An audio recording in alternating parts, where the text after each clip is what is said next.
During the afternoon of August 31st, 1939, German forces made their final preparations for the invasion of Poland. Air crews studied their targets. Tanks moved to their assault positions. Then, in the early hours of September the 1st, German soldiers dressed in Polish uniforms attacked a radio station on the German side of the border, leaving behind some bodies.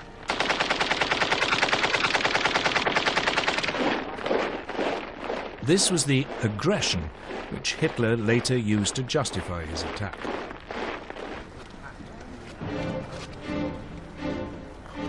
At 8 that morning, German troops pushed aside the Polish frontier barriers and mobile forces raced forward.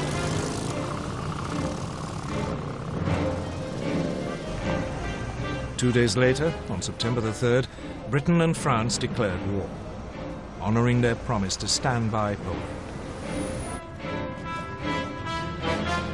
But by then, the Poles were in deep trouble. They were not only outnumbered, but facing a new form of warfare for which they were ill-prepared. Blitzkrieg.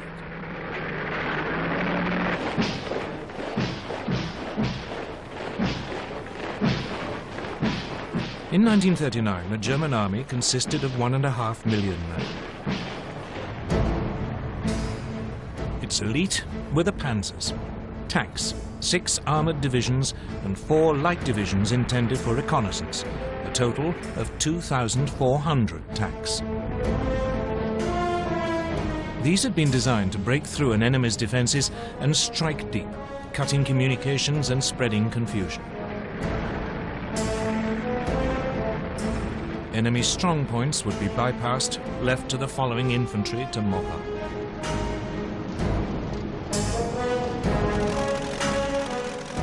The new German Air Force, the Luftwaffe, was also designed for blitzkrieg. It had 2,500 aircraft lined up against the Poles. The most notorious was the Junkers Ju-87 Stuka dive bomber. It was a form of flying artillery, making pinpoint attacks in support of the fast-moving ground forces. The Poles could muster just 600 planes.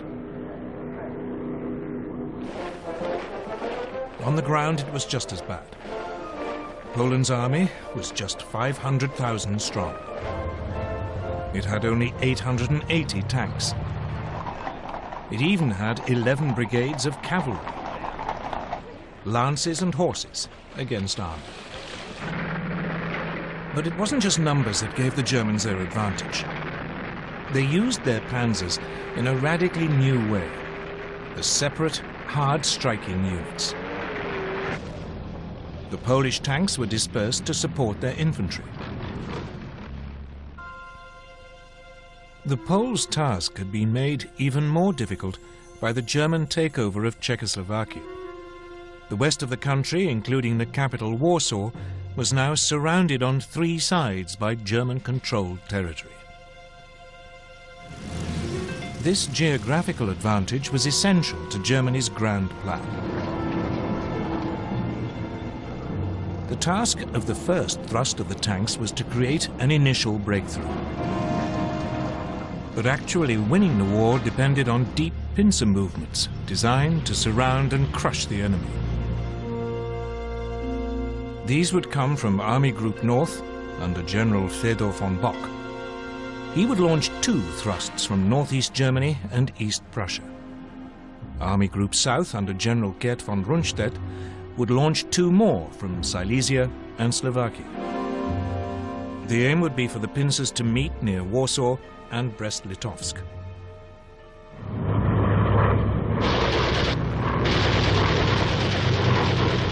From the start, it went well for the Germans.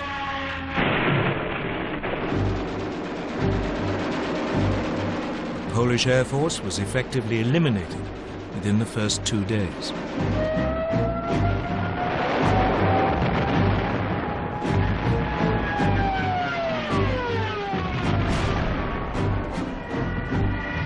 The panzers cut through and struck deep. and the Stukas and medium bombers proved devastatingly effective.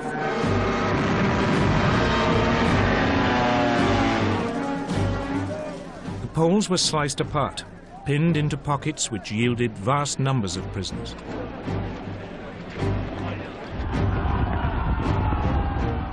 Legend has it that some Polish cavalry units gallantly tried to attack the panzers, but it was futile.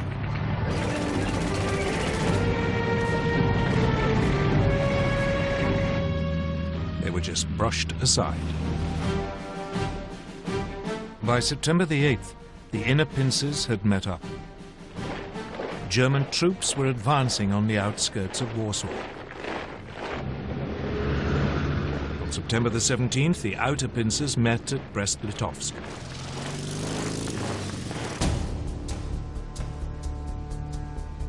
On the same day, Soviet forces crossed the eastern Polish frontier as part of the agreement reached between Hitler and Stalin in the Nazi-Soviet pact. The Polish army was now in full retreat, its government fleeing abroad. Warsaw, however, fought on.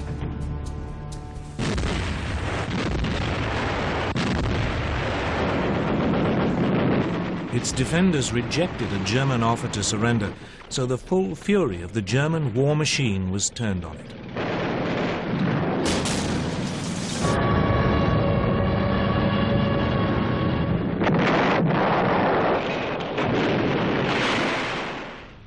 Watching it all was Adolf Hitler, who had followed close behind his conquering army.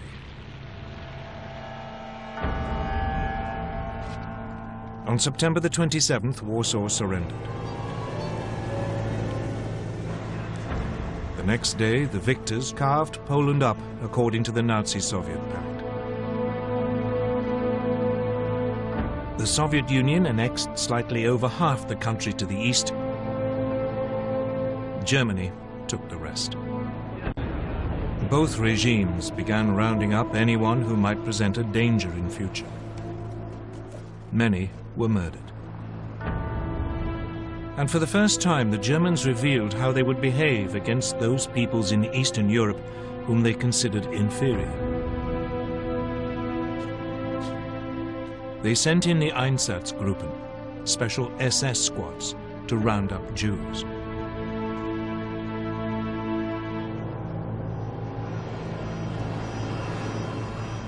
Most were forced into ghettos in the major cities, where they would be starved to death.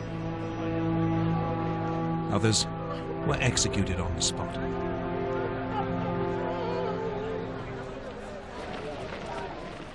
This was not, however, the end of the Polish army. More than 50,000 troops escaped and eventually reached France.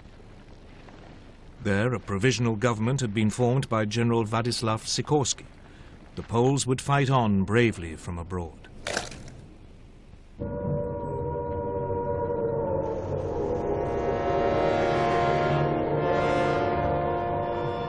In Britain, the air raid sirens had sounded within minutes of Prime Minister Neville Chamberlain's announcement that hostilities had begun. In fact, despite their politicians' guarantees of Polish sovereignty, Britain and France had done very little to help Poland. As Hitler had gambled, they had no idea what to do once they had actually declared war. Both countries had begun mobilization. Air raid precautions were speeded up. Anti-aircraft guns were placed in major cities. Shelters were erected.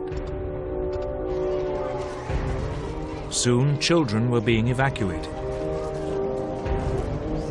Everyone had to carry gas masks, and a blackout was introduced.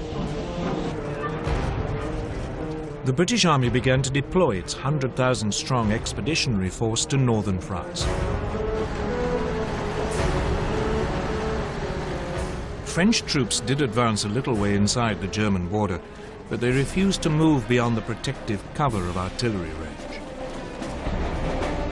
The initiative was still firmly in Hitler's hands. And he at least knew precisely what he was going to do next.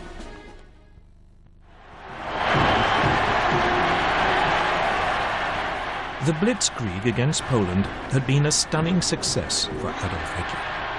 He had subdued an entire country in less than 4 weeks, and he was hungry for more. So he ordered his generals to plan to attack the British and French in November 1939, less than 2 months after the fall of Poland.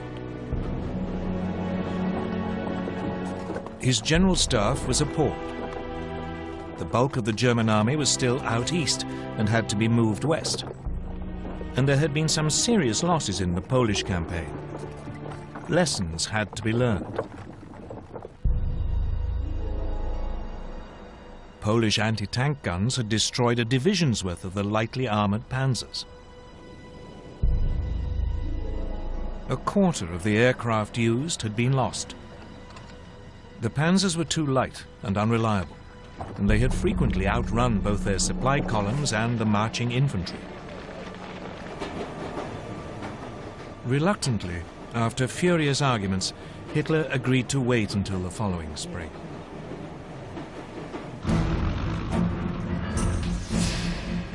Meanwhile, his enemies were also learning lessons. Britain had thought that bombers would be a key weapon in the coming conflict. But when on September the 4th, Britain's Royal Air Force made a daylight raid on German shipping, 7 of the 30 bombers were shot down. It soon became clear that this wasn't a one-off misfortune. In some raids, over half the aircraft were lost. British bombers just weren't up to the job. So the RAF switched to night raids, and they decided to drop not bombs but leaflets, so as not to provoke retaliation.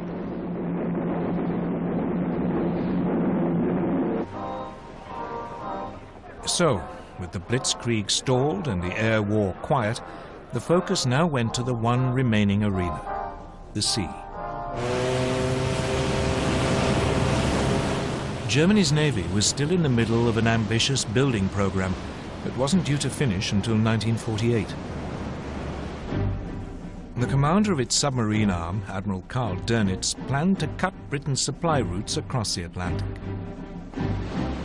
For this, he wanted 300 ocean-going submarines, but he had just 38. Nevertheless, Dönitz ensured that all available U-boats were at sea on September the 3rd, the first day of the war against Britain. That evening, believing it to be an armed merchant cruiser, U-30 sank the liner Athenia without any warning.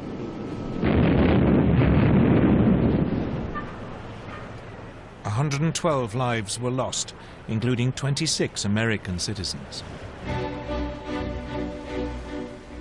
The Royal Navy dwarfed its German counterpart. It had 12 battleships. Germany had none. It had 5 aircraft carriers. Germany, again, had none. So after the Athenia, Britain declared a total blockade of German ports. But for all its size, the Royal Navy had too few escort vessels. Many merchant ships had to sail alone. And by the end of 1939, more than 100 had been sunk. It quickly became apparent that the British had woefully underestimated the submarine threat. On September the 17th, U-29 sank the British aircraft carrier Courageous.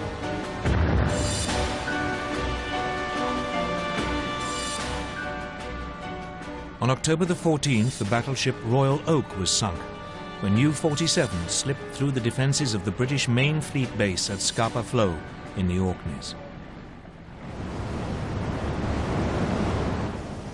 Meanwhile, Germany's small surface fleet had also been unleashed against the sea lanes. In the North Sea, the battle cruisers Scharnhorst and Gneisenau intercepted a convoy on November the 22nd.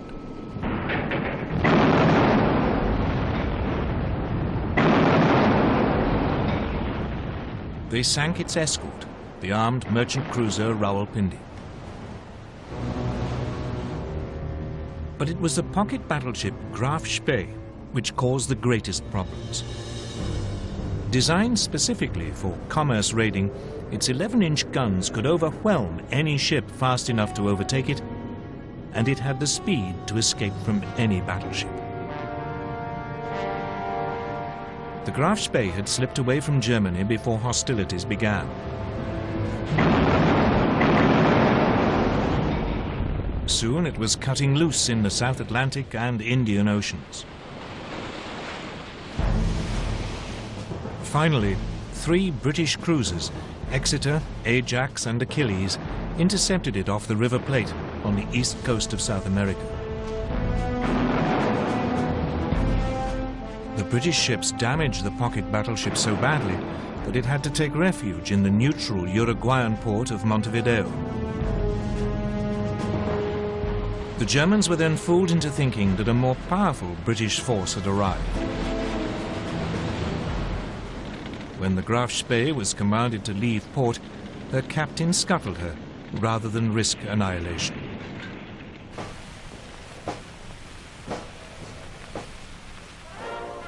Back home, the Royal Navy crews were feted as heroes.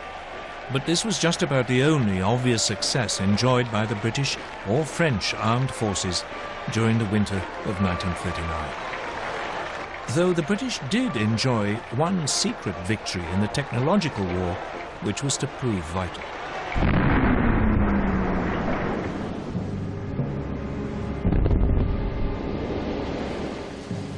As soon as the war began, Britain began to lose large numbers of ships to German mines. What was so mysterious was that the ships didn't seem to have actually struck them. The mines had simply exploded as the ships passed nearby. Then, on the night of November the 22nd, 1939, a German plane was spotted dropping a mine at low tide in the Thames estuary. Disarmed and rescued from the mud, the mine was found to be set off by the magnetic signature of a ship passing close by. The solution was to reduce a ship's magnetic signature by hanging a copper cable round the hull and then passing an electric current through it, a process called degaussing.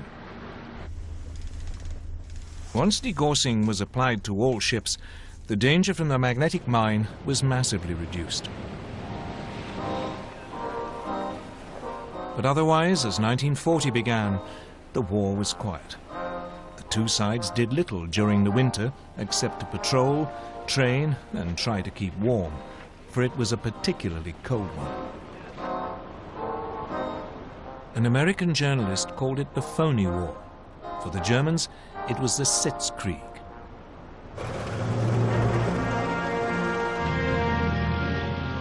In the spring, the British Expeditionary Force took up its position towards the left of the front on the Belgian border.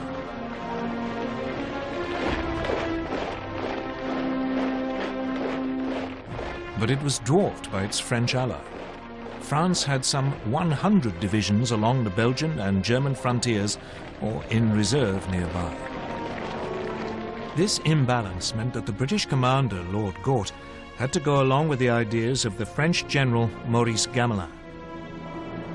And these were entirely defensive.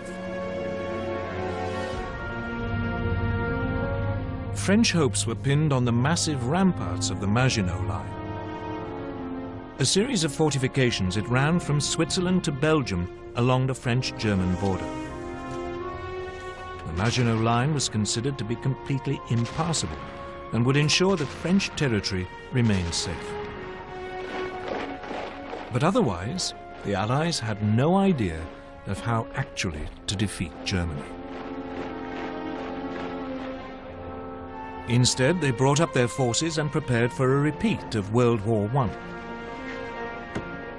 They would blockade Germany to sap its strength, and they would dig in, ready to grind down the assault which they knew must come. None of their commanders seemed to consider that the Germans might have totally different ideas, or that the next moves might come in a completely different arena. Scandinavia.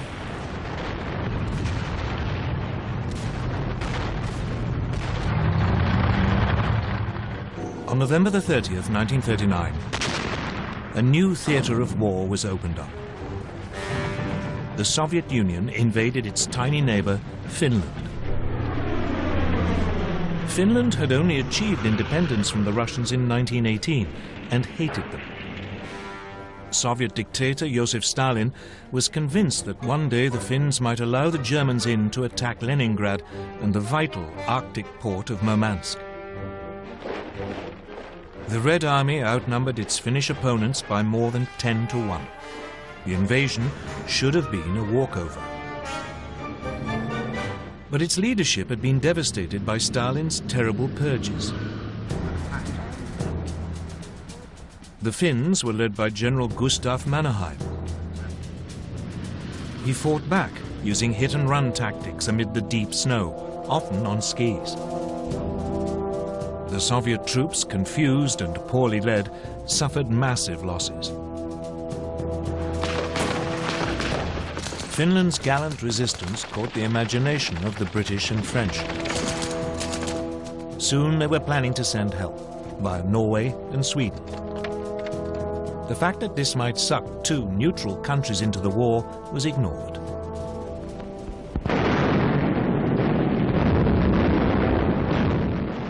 But a renewed Soviet offensive at the beginning of February broke the Finnish defensive line. In early March, the Finns had to cede territory to Stalin. By now, Hitler too had become interested in Scandinavia. The Nazi war machine relied on iron ore from Sweden. In the winter months, the only way it could get to Germany was via the Norwegian port of Narvik. If the Allies landed in Norway, this vital supply could be cut off. So he ordered plans to be prepared for an invasion of Norway. Denmark, which was in the way, would also have to be seized. The Norway theatre heated up on February the 16th, 1940. The British destroyer Cossack boarded the German supply ship Altmark in a Norwegian fjord to release prisoners.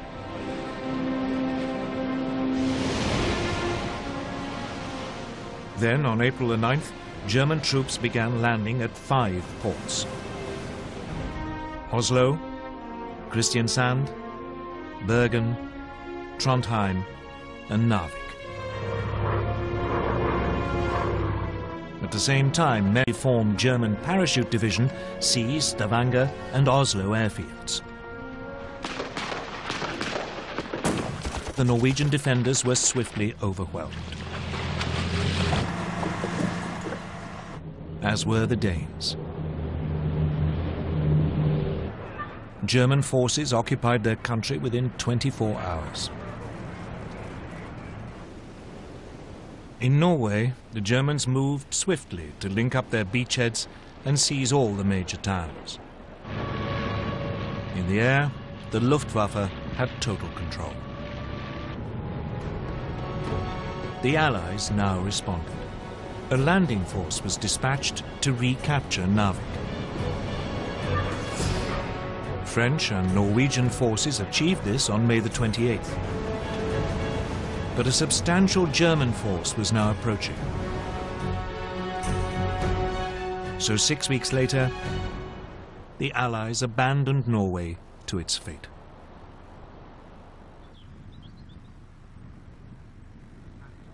Hitler had spent most of that winter and spring at his country retreat, the Berghof in southern Bavaria. For him, the events in Scandinavia were a sideshow.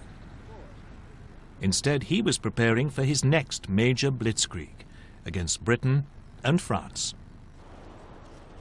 The first plan his generals brought him had a familiar ring to it. The Germans would advance into Belgium, aiming to swing down towards Paris. It was a repeat of the Schlieffen Plan, which the Germans had used at the start of World War I.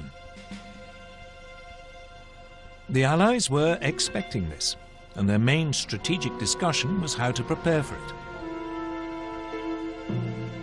When the Germans attacked, the Allies planned that their forces west of the Maginot Line would swing forward into Belgium to hold them on the shorter and more defensible line of the rivers Dyle and Meuse.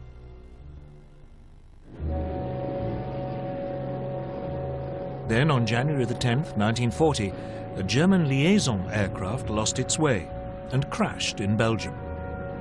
A copy of the German plan was found. This convinced the Allies that their Dyle plan must be right, and they deployed their troops accordingly. Unfortunately, the same event made the Germans alter their ideas entirely.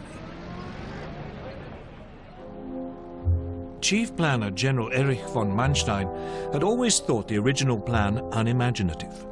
He was worried that the German forces would become bogged down, as in World War I, and that his country would lose a long, drawn-out war. So he proposed to Hitler that the main thrust should be made at the point where the Maginot Line ended, and where the Allies were most vulnerable as their Western armies moved forward. Virtually all Germany's panzers would be gathered opposite the Ardennes in southeast Belgium. The Allies considered this hilly and wooded area almost impassable for tanks. It was, therefore, lightly defended. The plan was to drive deep behind the Allied armies, which would have advanced into Belgium. They could then cut them off, and all the forces sitting in the Maginot Line would be bypassed. It was a high-risk strategy. The German armor could become stuck in the forest, but Hitler loved it. So the German forces were redeployed without the Allies knowing. The Allies, meanwhile, prepared for their long defensive war. In addition to the formidable barrier of the Maginot Line, they had a slight advantage both in manpower, some 110 divisions available against 95 German, and in armor, about 3,000 vehicles against 2,700. The French also had the better tanks. Their 32-ton Char Bay had both 75 and 47mm guns. Its disadvantage was that the main gun was mounted in the hull, and so was difficult to aim. The other gun was in a one-man turret, from which the commander had to control the tank as well as man the gun. In contrast, the newest German design, the 17-ton Panzer Mark IV, had a 75mm gun in a spacious three-man turret, so its crew could work as a team, though only about 100 were available. The other main French tanks also had guns which matched those of their German counterparts, but again the French had the one-man turret. The one area where the Germans had a clear advantage was in the air. The Luftwaffe had 2,000 bombers, the Allies just 800. The Luftwaffe had 4,000 fighters, including the ultra-modern Messerschmitt Bf 109. They faced just 2,500, mainly older aircraft. The Royal Air Force did have about 800 excellent Spitfire and Hurricane fighters, but it was keen to keep them for home defense. But the main difference between the two armies was in philosophy. Everything the Germans did was focused on the possibilities of blitzkrieg. All their armor was grouped in 10 independent panzer divisions. But the French were preparing for a repeat of the static fighting of World War I. They saw tanks as infantry support and distributed them piecemeal instead of concentrating them.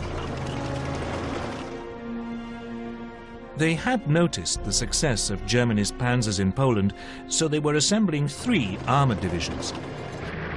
But by the start of hostilities, none was fully operational. 2 totally different ways of military thinking were about to go head-to-head.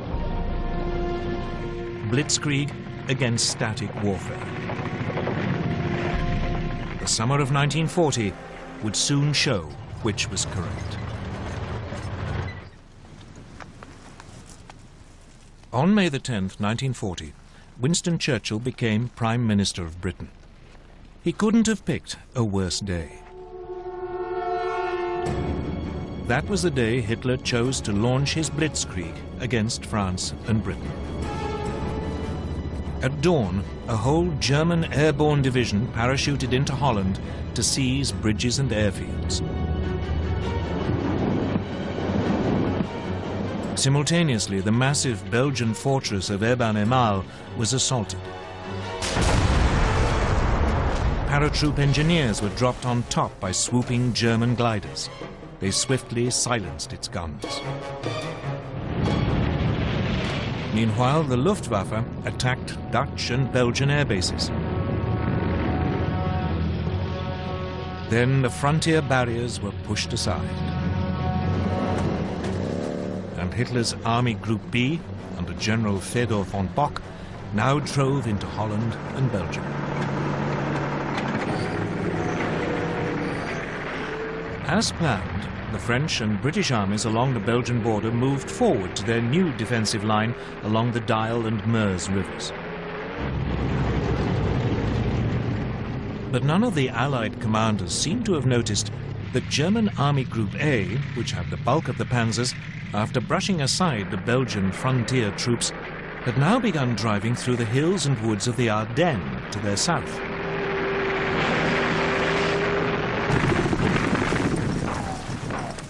Meanwhile, the Germans were pushing rapidly through Holland.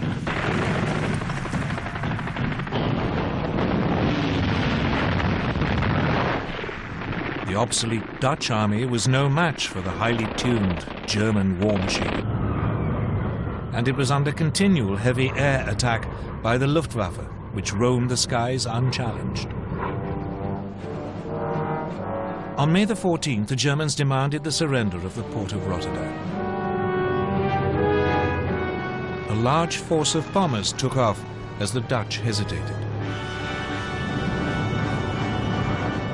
While they were airborne, the Dutch agreed to surrender the city, but apparently a recall message never reached the bombers.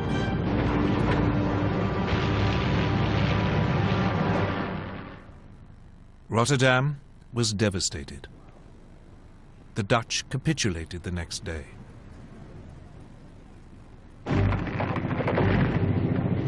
Then came the hammer blow. The thing that British and French planners had thought impossible had happened. German panzers were through the Ardennes and had reached the Meuse by the evening of May the 12th.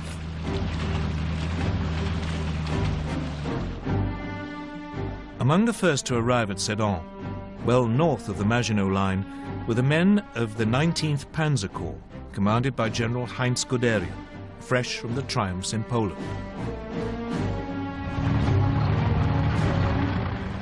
Guderian now showed how blitzkrieg should be done. He ignored the troops in the Maginot Line, and he didn't wait for his own infantry to catch up. He pushed straight on. The next day, assault troops crossed the River Meuse.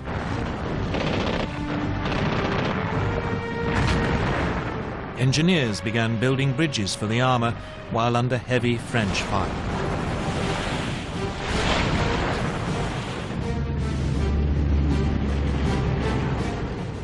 On the 14th, the panzers began crossing. That evening, Guderian's bridgehead was 8 miles deep. The French troops, stuck in the Maginot Line, were too immobile to intervene. Allied bombers made despairing attempts to destroy the German bridges.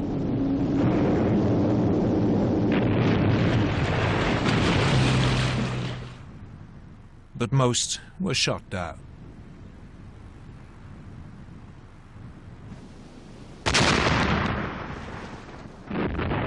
All the while, German artillery pounded the French defenses while the Stukas screamed in.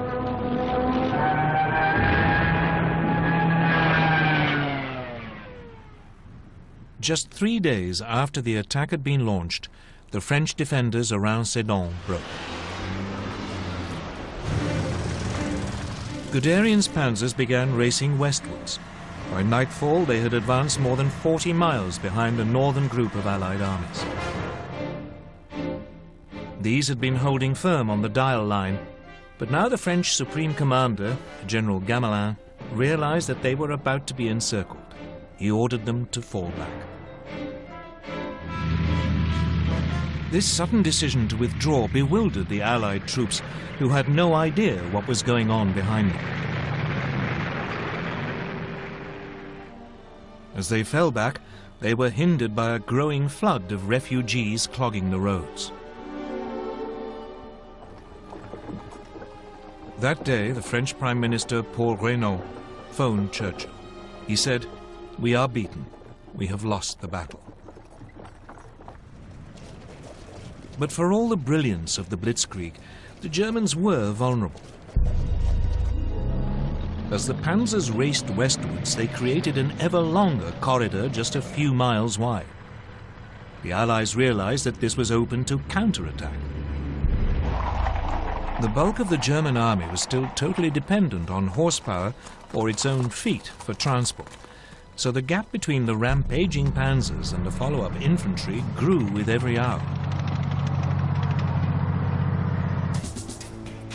On May the 17th, Colonel Charles de Gaulle, commander of one of the newly formed French armoured divisions, made the first of 2 attempts to cut through the German line near Crécy. But the cumbersome French command system meant that units were sent into battle piecemeal, not in a coordinated thrust.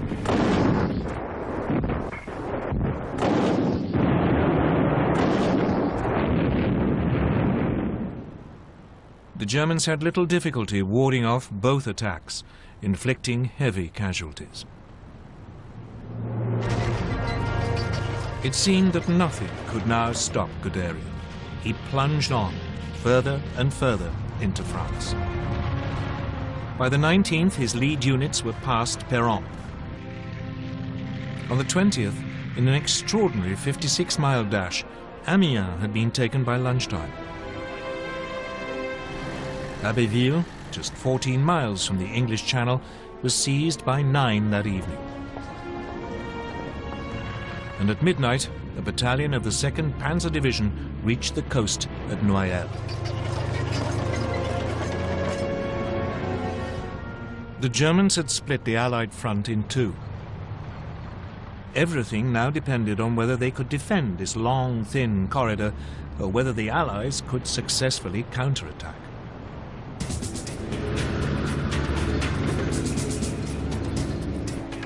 So now the British got ready to break the German lines. On May the 21st, 2 armoured battalions prepared to launch an attack south of Arras. The British tanks were even more unsuited to fast-moving armoured warfare than the French. Their most effective machine, the Matilda II, had been designed for infantry support. Though well armoured, it was slow and undergunned.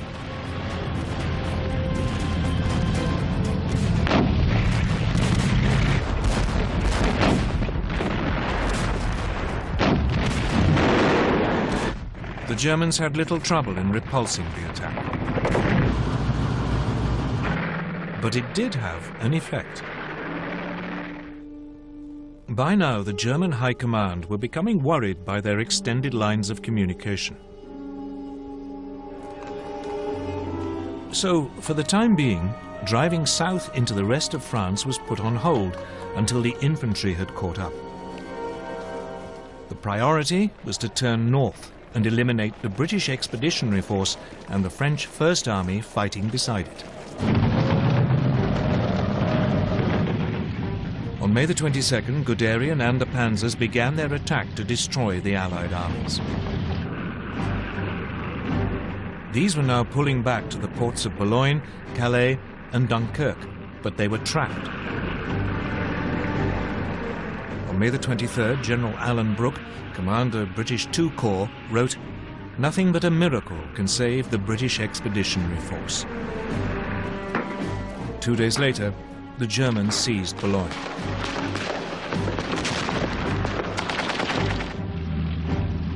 it was beginning to look as if even a miracle would be too late.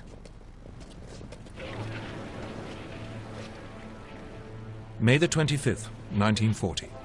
The situation of the British Expeditionary Force and the French First Army was desperate. The port of Boulogne had been overrun.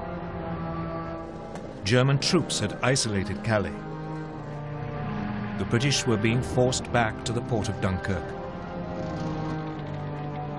Lord Gort, the British commander, advised his government that the only hope of saving even a fraction of his troops was to organize an evacuation by sea. But as the dive bombers screamed down and the panzers were poised for the final assault, evacuation seemed a forlorn hope.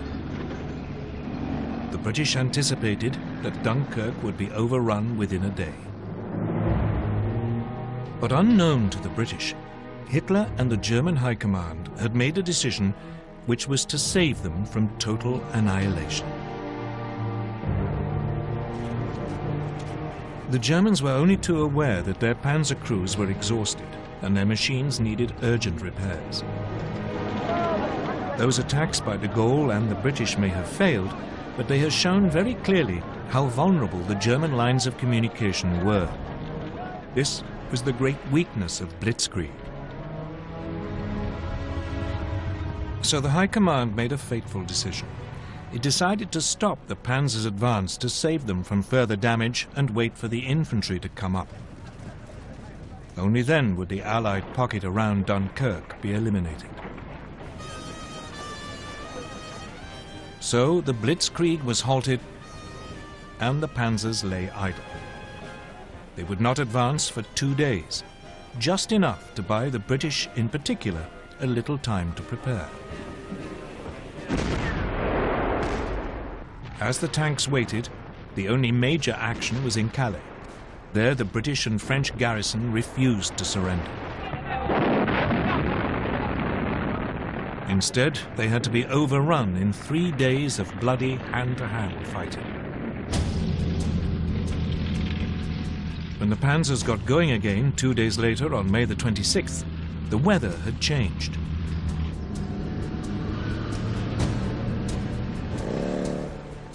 The Germans became bogged down in the heavy rain, again giving the Allies more time. So it was that at 7:57 p.m. on May the 26th, Vice Admiral Bertram Ramsay, Flag Officer commanding Dover, received a signal that he was to put Operation Dynamo into action.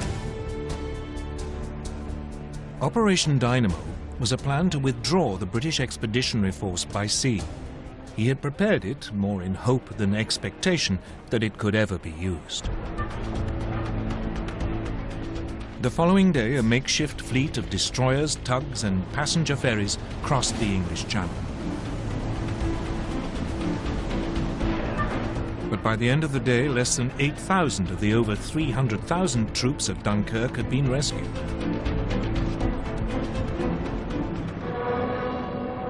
The port was under such heavy air attack that it could not be used. And the ships could not get in close enough to the beaches. So Ramsay now sent out a call for any boats of shallow draft that were over 30 feet long. Hundreds of cabin cruisers, fishing boats and barges were gathered from harbours all over southern England and sent across the Channel, often crewed by their civilian owners. The little ships worked on the beaches of Dunkirk, ferrying troops out to the larger boats waiting to take them to safety.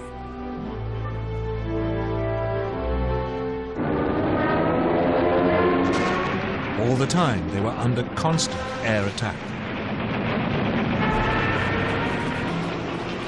The British Air Force threw every fighter it possessed into the battle to drive the Luftwaffe off.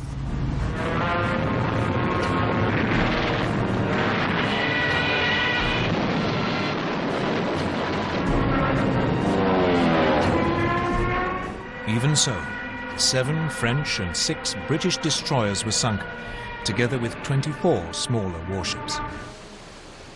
A quarter of the 665 small boats never got home. But when the evacuation was halted on June the 4th, over 300,000 men, 41% of them French, had been rescued.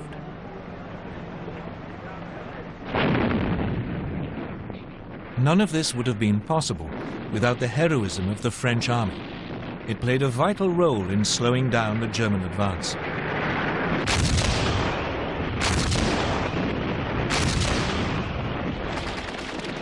The French rearguard didn't leave its positions around Dunkirk until the last boats had pulled away from the beaches.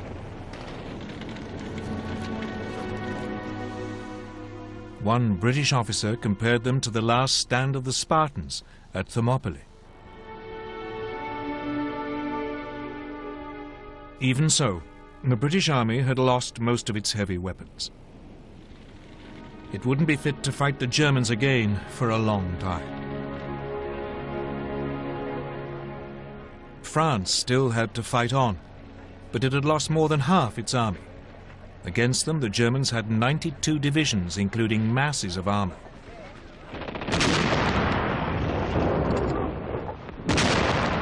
At 4 in the morning of June the 5th, a short bombardment began the final destruction of France.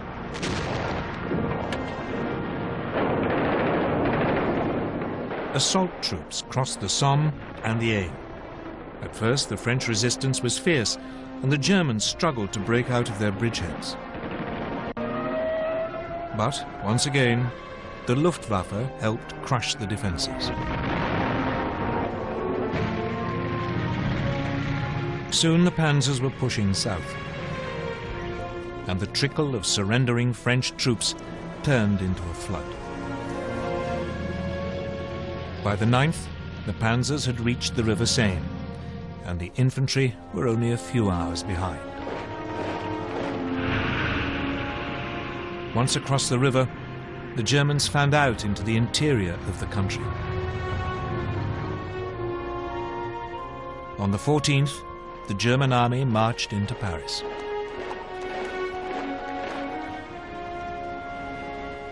The swastika was raised on the Eiffel Tower.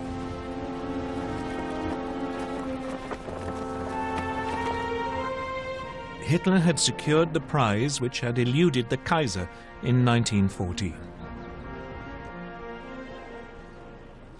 The Parisians could only watch in stunned horror.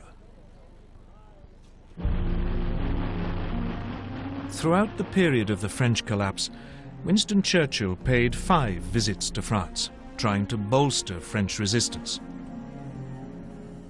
On June the 16th, he even offered Paul Reynaud a union with Britain if France stayed in the fight. But it was too late. Reynaud's cabinet rejected the proposal, and the Prime Minister resigned that evening. He was succeeded by Marshal Philippe Pétain, who immediately asked the Germans for an armistice.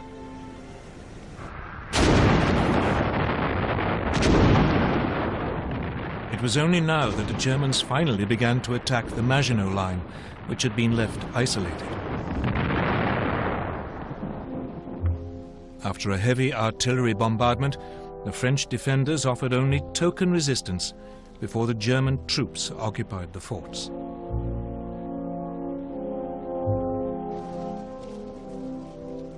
On June the 21st, Hitler went to Compiègne, where the railway carriage in which the Germans had signed the armistice in 1918 was kept. As a French delegation entered the carriage, he handed them his terms and then left.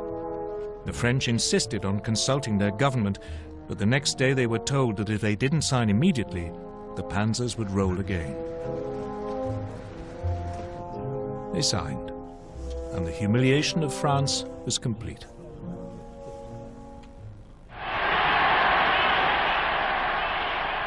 For Hitler, his control of Western Europe seemed absolute. He felt sure that Britain must now seek peace, and that soon he could turn to the next stage of his master plan. But even though the Blitzkrieg had achieved so much so fast, it hadn't won him the war. The British, battered and wounded, had escaped to fight another day.